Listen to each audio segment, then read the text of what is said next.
అదేవిధంగా మనకు డిసెంబర్ 21వ తేదీన మిగిలిన పరీక్షలు ఏవైతే ఉన్నాయో hostel warden, female staff nurse సంబంధించిన పోస్టులు, అదేవిధంగా జూనియర్ సెక్రటేరియట్ అసిస్టెంట్ సంబంధించిన పోస్టులు, అదేవిధంగా ల్యాబ్ అటెండెంట్ సంబంధించిన పోస్టులు.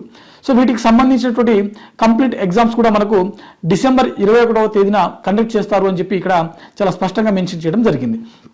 అయితే ఇక్కడ మనము ఈ 21st రోజు జరిగేటువంటి ఎగ్జామ్స్ ఒకసారి చూసినట్లయితే మనకు మార్నింగ్ సెషన్లో వచ్చేసరికి హాస్టల్ వార్డెన్ మరియు ఫీమేల్ స్టాఫ్ నర్స్ ఈ రెండు కూడా మనకు మార్నింగ్ 9 to 11 వరకు ఉంటుంది. అంటే ఇది 2 hours ఉంటుంది అనమాట.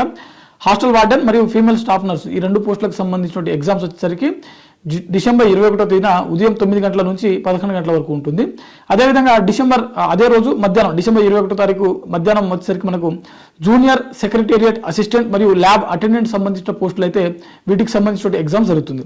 సో అవి వచ్చేసరికి మధ్యాహ్నం 2:30 నుంచి మనకు 6:30 వరకు జరుగుతుంది. ఇది కూడా 2 hours ఉంటుంది అనమాట. ఓకేనా. సో ఓవరాల్గా మనకు ఈఎంఆర్ఎస్ సంబంధించిన ఏకలవ్య మోడల్ రెసిడెన్షియల్ స్కూల్స్కి సంబంధించిన భారీ నోటిఫికేషన్ అని చెప్పుకోవచ్చు. ఇందులో టీచింగ్, నాన్ టీచింగ్ సంబంధించిన పోస్టులు ఉన్నాయి.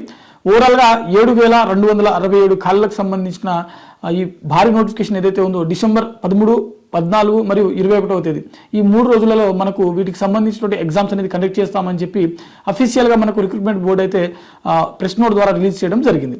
సో ఇది మనకు ఈఎంఆర్ఎస్ సంబంధించిన ఒక అప్డేట్ అనమాట. సో ఇది ఇవాల్టి వీడియో. మరిన్ని జాబ్ అప్డేట్స్ కోసం చూస్తూనే ఉండండి సాక్షి ఎడ్యుకేషన్.